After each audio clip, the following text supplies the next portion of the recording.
Hey guys, Happy New Year. Thanks for joining me on my channel again. I've got a video here about my thoughts on Star Wars. I hope that you guys enjoy it, and I will check in with you next time.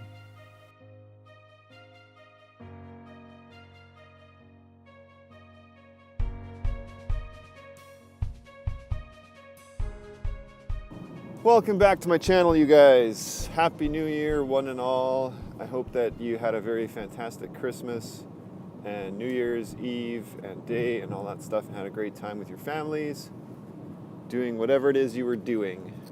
I am sort of back in the swing of things. I'm kind of, having a hard time getting my feet on the ground again after Christmas and everything here. It's always that kind of weird space between productivity and confusion.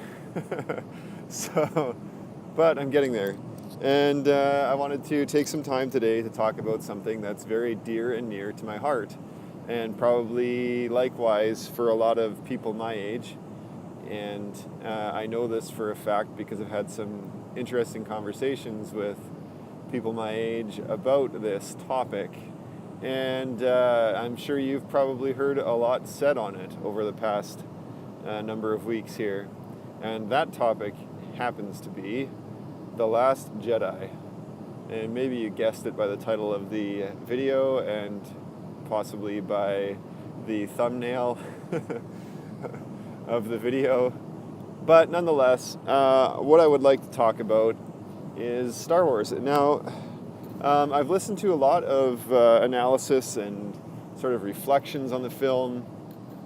If you haven't seen The Last Jedi, then stop this video now. I'm going to spoil everything for you.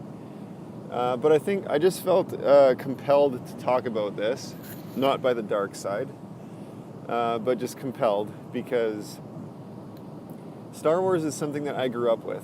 And like many of people my age, like I said, we all grew up with this mythology and this story. And we all had, because of the original films, because they came out in 77, in the late 70s, sorry. And then we grew up with them as we were growing, basically. And then we didn't have another film for years and years when the prequels came out. A lot of people don't count the prequels. There's a lot of problems with those films. But at any rate, we had some more Star Wars when I was, in my early to mid-20s. But this film and The Force Awakens, Episode 7, were sort of, I guess, a lot of us who were young kids watching those shows, and now they sort of brought the original cast back into things. Rogue One was sort of a departure, and the only original character in that film, well, there was two, I guess. There was Vader and what's his name? Tarkin. General Tarkin. So anyways, these new films, I think a lot of us who grew up with Star Wars, and maybe those who haven't, maybe even because Star Wars has been in our culture for so long, so I'm just speaking from the perspective of somebody who was born in 77. And this literally was Empire Strikes Back and The Force Awakens, The Return of the Jedi came out while I was a child and while I was growing up.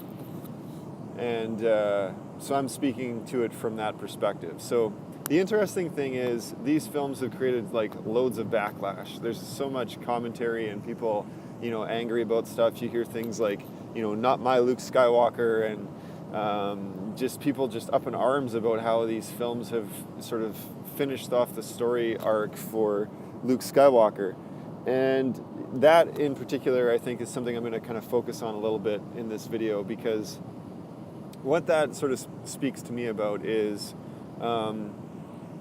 how we as an audience, and how your audience, when you're creating something, will take aspects of what you're creating and they will own it. They will make it their own thing. The way that The Return of the Jedi ended, it sort of did wrap everything up. And those three films, Episode 4, 5, and 6, probably could have lived on their own. And no other Star Wars content could have ever been produced in that little 3-film package would have been essentially great, and in the minds of many old nerds would have been the best, because since then things like midichlorians have come along, things like Jar Jar Binks and oh my gosh, Jar Jar Binks, and then you have sort of this decline of Luke Skywalker in the Last Jedi, which a lot of fans from that time just can't buy into. I mean, we see you see in his story arc in episode 4, 5, and 6, you see this guy go from farm boy to Jedi in training to sort of like an early stage of a master Jedi who believes so strongly in the Force and in the light side of the Force, that he essentially gives himself up to test the waters of his faith by going and meeting with his father and just believing so deeply that his father had good in him that he could be turned to the light side. And then in this film, at the very start, when you see, at the end of, so this is the thing, at the end of The Force Awakens, you see this shot of Rey and Luke, and Rey is handing him this lightsaber. It's a token of his legacy, really. She's handing him this token of his legacy, and she's saying, what are you going to do with this? And the first thing he does, he throws it over his shoulder off the cliff. So basically, he's just like, done with it. Right away you know, okay, this is not the Luke Skywalker that I know. Because the Luke Skywalker that we knew as we grew up would never have done anything like that. He never would have walked away from everything and abandoned his sister and his best friend to like muddle their way through trying to piece back together a rebellion under this new tyrant, the First Order. I just can't, like, a lot of, and that's, and as I've contemplated things, that's the conclusion that I've come to as well, is that it just doesn't quite line up with Luke as a character. Yes, he went through great trauma in everything that happened between him and Kylo Ren that they depicted in The Last Jedi. And there's this great sort of, there are some aspects to that I do like. And the trauma that he went through essentially is what set him down this other path. That's what they're trying to say, which could potentially be, it's a traumatic thing that happened, but his endeavors with the Jedi Order were destroyed, but he still had all these other family members that were fighting this evil. And Luke Skywalker, as they wrote him, was just so strong in the Force. He was so strong in the light side of the Force that I just can't sort of accept the fact that he walked away from everything and abandoned people. That's just like sort of that's sort of like a move when you're like a young married guy and your wife confronts you about stuff, and she's like mad at you, and it's like your first really big fight, and you like leave the house and slam the door and you go like for a run or something.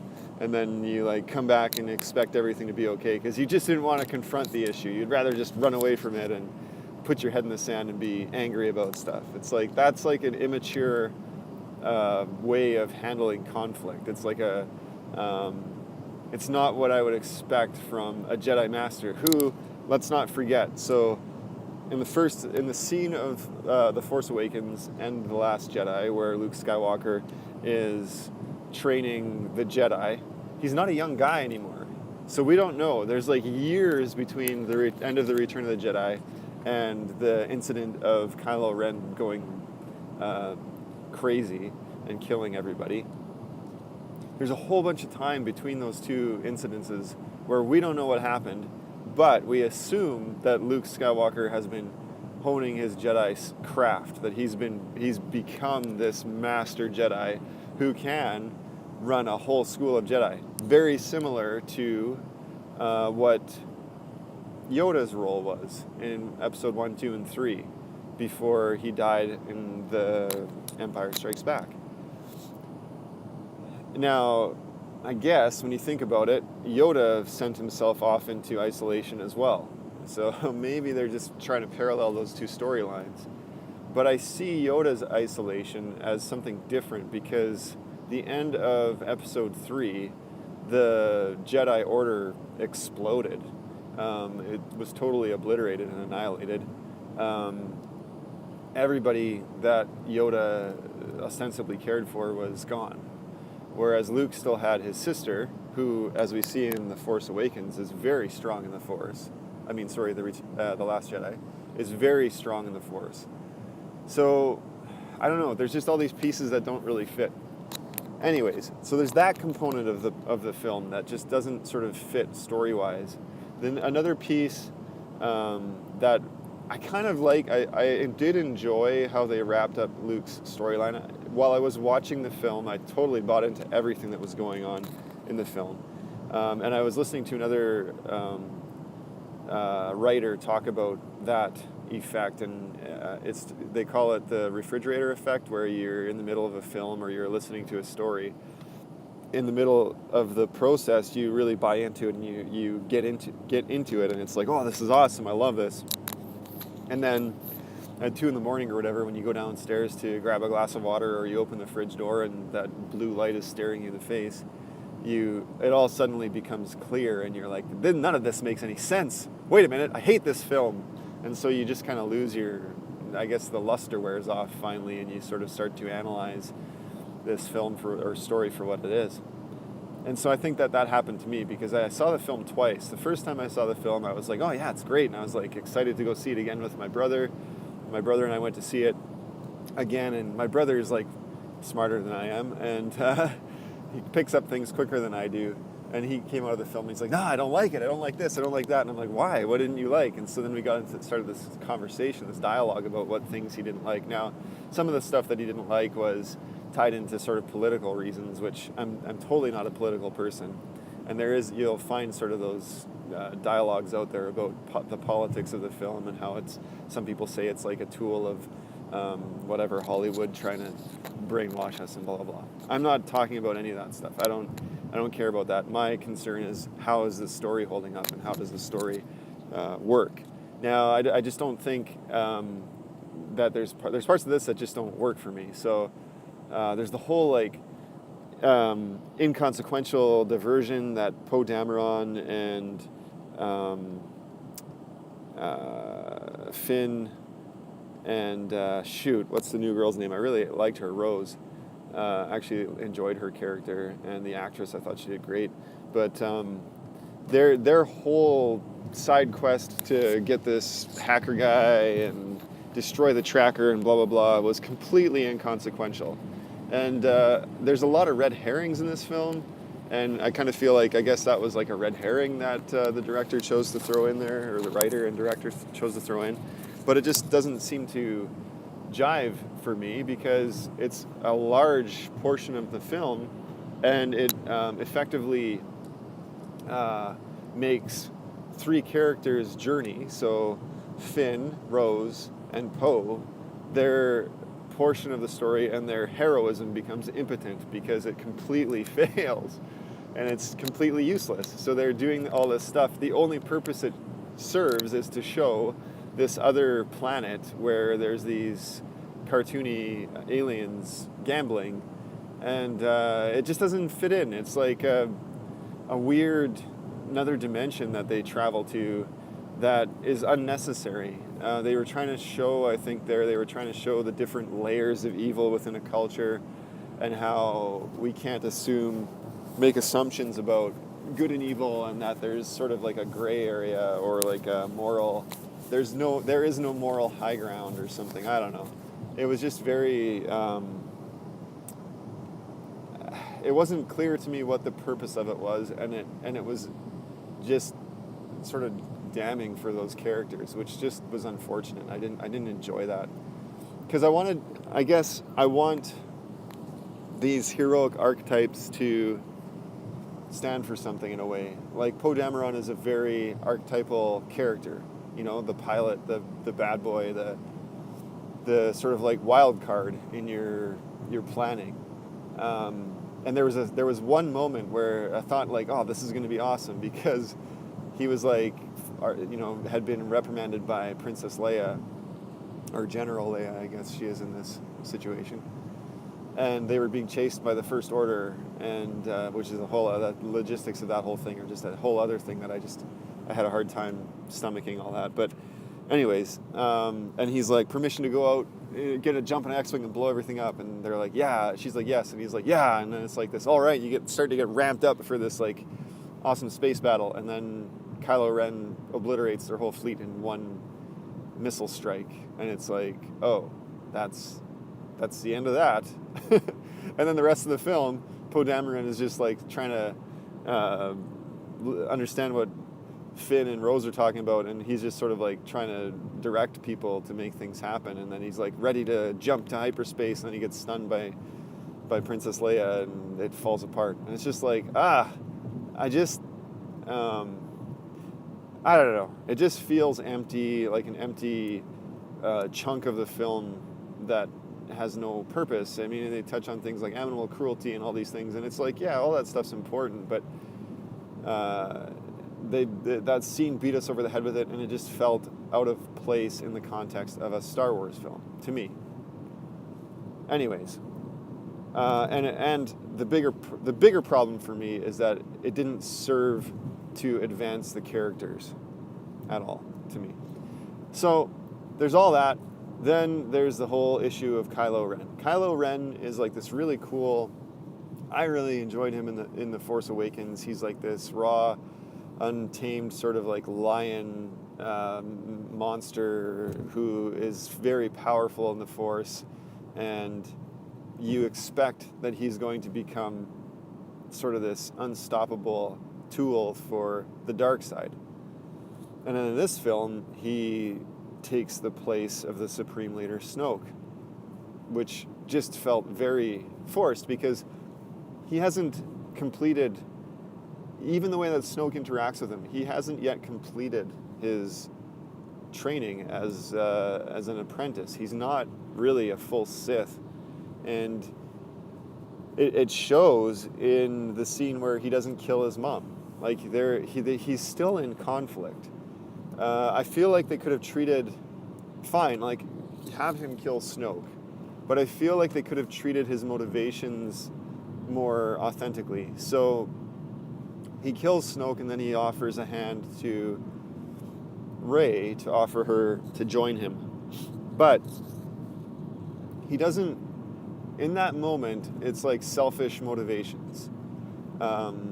There's no like, it's just basically I think in my head, how I sort of interpret it is like he's kind of in a way falling in love with Rey, I think, and he thinks to himself that maybe she would join him, and he would have this companion lover who's like, equal with him in the Force, and they basically rule the galaxy. And maybe in his head, because he's conflicted, maybe the character is thinking, if I can get Rey to join me, we can bring peace to the galaxy genuinely, and we can have a peaceful life together as a couple and ruling the galaxy together, kind of thing. Emperor and Empress, solo, or whatever. But I don't know, the way that he handles it, the way that they handled the writing in it, his character is sort of like, Rey, join me, we can bring peace to the galaxy. And then when she doesn't, he's like, well, then you must die, kind of thing. So he's obviously thinking in his head that he is now the new Supreme Leader, and he's going to rule with an iron fist and be like this nasty, evil guy, which he's just not Snoke. Snoke is like this manifestation or this bodily representation of evil. He is pure evil. And even the fact that he's deformed and he has this physical deformation, that whatever's going on with him, I don't know, belies the fact that he is a manifestation of evil. And so I just felt that Kylo Ren didn't, and then going back to him, so then he has this sword duel with her, and then he wakes up and the guy was thinking about shooting him, and he didn't. And then he basically Kylo Ren takes over, and he's like, I am the Supreme Leader, and whatever, Force chokes the guy, which was kind of a cool Now he is sort of becoming Darth Vader, but he's not really becoming Darth Vader because Darth Vader never killed the Emperor and then said, "I'm the Emperor." He like killed the Emperor and then he was like, "You're right," and he turned to the light side. So I think, like, I was talking to my brother about this, and I really think that Kylo Ren, the way that they sort of set up his story, and you see it in The Force Awakens, he's conversing with the mask. He's talking to Darth Vader, his grandfather, and trying to understand his place as a Jedi and as a dark Jedi, as a Sith. And he has glommed onto, for whatever reason, in the training that Luke Skywalker gave Kylo Ren, Luke Skywalker was unable to convey to Kylo Ren that Darth Vader was part of the dark side, and then in the last moment realized that the dark side was the wrong path. And so Kylo Ren has glommed onto the fact that my grandfather was a Sith Lord. He was in tune with the dark side. Forget the fact that he killed the Emperor and turned to the light side in the last moments of his life. So what the heck? So Kylo Ren is like just so passionate about the dark side and about the fact that his grandfather was part of the dark side that he forgot the legacy of his grandfather, which is being a hero and turning to the light side and saving the galaxy. I don't know. It just is frustrating and challenging to, as a story arc, to believe that this character goes down that path, and then he kills the Emperor or the Supreme Leader, and then tries to assume his role. So instead of having this story arc where he's going from, Sith guy who's been fooled and duped by the dark side to really fulfilling his destiny and becoming what his grandfather should have been, which would be like, a Jedi turned to the light side after being seduced by the dark side. He just doesn't do that. Maybe the next film will complete that story arc, because the guy's still conflicted. He hasn't completed his journey into the dark side, and you see that by sort of his tantruming. So at the end of the film, when Luke Skywalker shows up on the planet and they have their little lightsaber duel, and he's like, "See you around, kid," and the whole thing. And the whole time that scene is going on, Kylo Ren is like this tantruming child. And it's like, that is not the visage of a dark lord. Like, he has no control. He has no self-control. He's not a nemesing presence. Nemesing, I don't know if that's a word. He's not a nemesing, I think so. Sorry. He's not a very, imposing presence, because he's tantruming. He's like a child, right? And it's like, I can't believe him. So going into the next film, I'm just struggling, what are they going to do in the next film, the next leg of the story? Because I can't believe him as this arch enemy, ultimate evil guy, because he's just such a crybaby, and he's totally out of control. He has no control over his own himself, and so it just makes him feel like this, like an unpredictable sort of force of nature that has no purpose or edict, and there's no threat from that on a galactic level. And anyways, so there's that, and then there's the other pieces of things are just, I'm always confused. So one of the people I was listening to in their analysis of this film, they were talking about how what is the story of Star Wars, and this was kind of an education for me. So it was Matt Colville. He's a writer, and he has a great, if you're into Dungeons and Dragons at all, he has a great channel where he talks about running Dungeons and Dragons, and he does a really, really great job on that channel. He talked about this film from the perspective of a writer, and he was talking about Star Wars and what is it, and it's it's not true science fiction. It's not really, because everything's fudged in it, right? So there's sound in space, for example. You can breathe on every planet that you go to. There's light speed, but they kind of play with that, and it's not really accurate and stuff. And in this film, they're asking us to very, very heavily suspend our disbelief around the rules of physics, and so the laws of physics. So, for example, when they pull up behind the rebel fleet after they've jumped to hyperspace after getting everybody off the planet, at the beginning of the film, where they bombed this dreadnought, gigantic Star Destroyer, in like 1942 style. They have these like bombers kind of approach the ship and like sort of drop these bombs. They all have to come from the same direction, and it's like a bombing run on a city or something like that. Anyways, there's so much to be said about that too.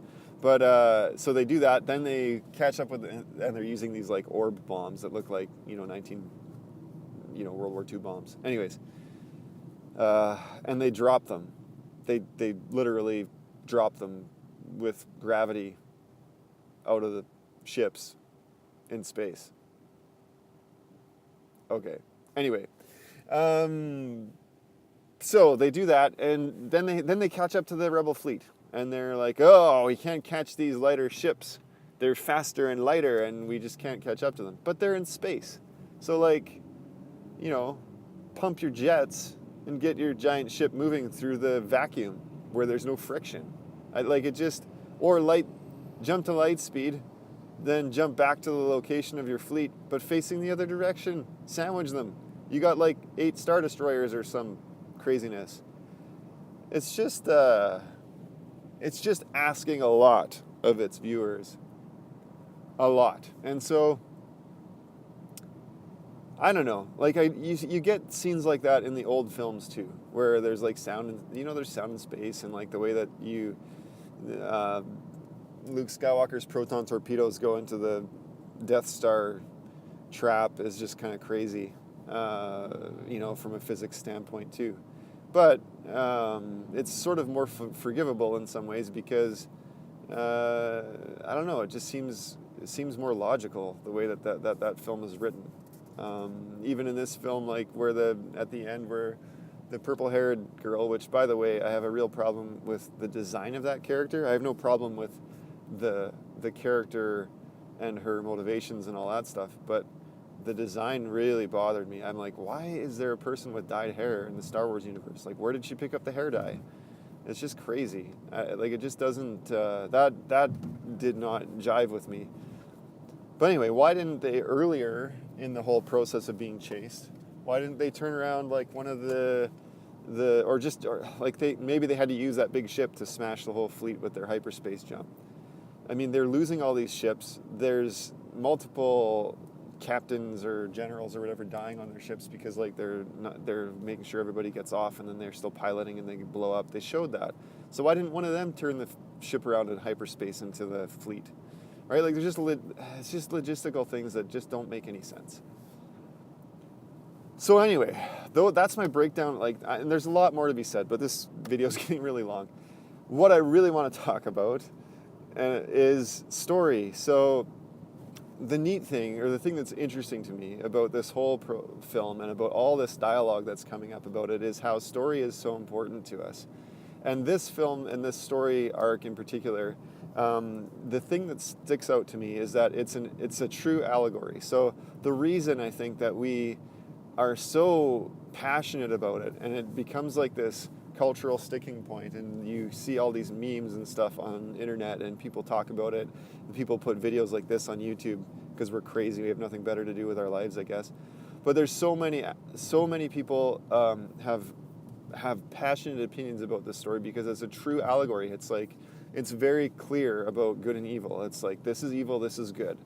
And you want evil to lose in episode 4, 5, and 6. There's just such a clear distinction, and it ties and speaks directly to, I think, truths in our own hearts about good and evil. And we want evil to lose. We want good to prevail. There's other aspects too that the original films create a really interesting truth, I guess, or they touch on truths that we are familiar with as people and as culture around spirituality and faith and the mystic aspects of our universe, mystical aspects, right? So you have the Force, which in the original films is kind of treated as this mystical entity. They totally killed it in episode 1, where they started throwing a scientific bend on things, because the beauty about the Force was that it's this this force. It's a mystical force. It has no rhyme or reason. It just is. It's like the deity of that, tied into the spirituality of that universe, of that galaxy, in the way that it's depicted. And as people, as humans, if you look across the globe, we all have some sense of spirituality. We all will glom or move towards some kind of a faith-based thinking. For the most part, most cultures and societies have some sort of a spirituality tied to them. And so those original films tie into some truths about humanity, about our condition, about a part of us that is essential to our understanding of the world around us. And it's very clear about it. It's very black and white about it. And those truths and those aspects of things, I think as kids, when we watch these films, is very easy to understand, and it speaks to a deeper part of our hearts. And so that's why we get so crazy passionate about things like, why would Luke Skywalker would never do that. Because we have this character in our head that is an agent of good, an agent of the light side. And his motives and his meaning of being should be altruistic and should be true. And so that to me is just fascinating. And the fact that it permeates culture on so many levels, and it gets so many people riled up, and so many people get just fired up about this stuff, because it's like, it's really a story of our generation in some ways. And it's just great. It's cool. And it's neat that it, carries across all kinds of different cultures and all kinds of different, beliefs and people who believe different things in our world. And we all are impacted in our own ways by this story. And we all have our own opinions about the story, about how things should go, and about, how those original characters, how they should end up, where they should be. So to me, it's a statement and a sort of a reminder, I guess. And it just got me thinking about story again, and the power of story and the importance of story in our culture and in our world. And it got me thinking about, my stories. And I'm working on Possum Awesome and the Tome of Tomorrows, and got me thinking about, like, what am I telling? What's my story about? And I've been doing a little bit more reading about that, and it's been a journey for me writing this story. And I think that for me, I'm sort of writing the story from a seat of the pantser sort of perspective. So I'm writing it as I go. I don't have like a super clear, defined path for everything. I know the beginning and the end and how I want it to wrap up. But as I go, I'm sort of like developing the story and the characters as I go along, and allowing the characters to kind of guide me a little bit. But things like this, reflecting on this film and reflecting on the importance of story and how it impacts the world around us, is like really, really healthy and really cool. And so, whether you hate or love The Force Awakens and The Last Jedi, and whether you want it to be canon or not in the Star Wars universe, man, it's just like crazy how people get so fired up. Whether you want that, the truth of the matter is that the films have impacted us, and the story is there, and it has a purpose and a meaning for us. And you it sort of should raise awareness for you that these films are more to our culture than just the story. And it should be an indicator to you to go back and watch episode 4, 5, and 6 if you haven't seen them, or if you haven't seen them recently, and reflect on, what is it in those films that works, and what is it about these other films that maybe it's got people up in arms. Well, that's like, I feel like I could probably talk for another hour about this, but I'm going to leave it there because this has gotten really long. I hope that you enjoyed watching me put this drawing together, and I'd love to see your comments below and hear what you guys think. If you've seen the films, I'd love to hear your own opinions of them and some of the things that I've talked about. It's just really fun to jam about this stuff in a cultural context, and I look forward to seeing your feedback. You guys, I wanted to also just take a moment to thank my patrons. I got to keep doing that because they're awesome. I've had a really, really great experience working with them on the Tome of Tomorrows. It's doing exactly what I hoped it would for me as a creator. It's giving me motivation and helping me move forward with stuff, which is fantastic. I'm so grateful for their support and for their investment in me and in my story. If you haven't checked out my Patreon page, please do so. It's just Patreon/Corey Lansdell. Check me out on Instagram. I'm trying to continue to post there as well. And you can follow me on Facebook if you like as well. If you haven't yet, please click subscribe so that you don't miss any of my videos. And if you really, really want to hear all my nonsense, make sure you click the bell icon in the top of the YouTube interface, because that will notify you every time I upload a video. Other than that, you guys, I hope that your new year is starting off with a bang, and until next time, may the Force be with you.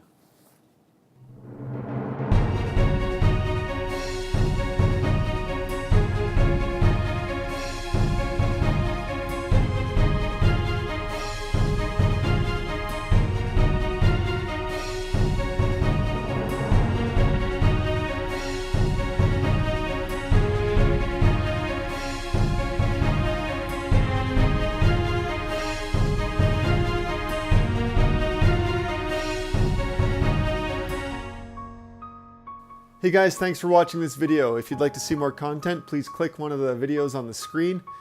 If you'd like to be notified when all my videos go up, please click the bell icon. And if you'd like to follow me on social medias, you can find me on patreon.com/Corey Lansdell. I'm at Corey Lansdell on Twitter and Instagram, and you can find me on Facebook as well. Until next time, you guys, be good to each other.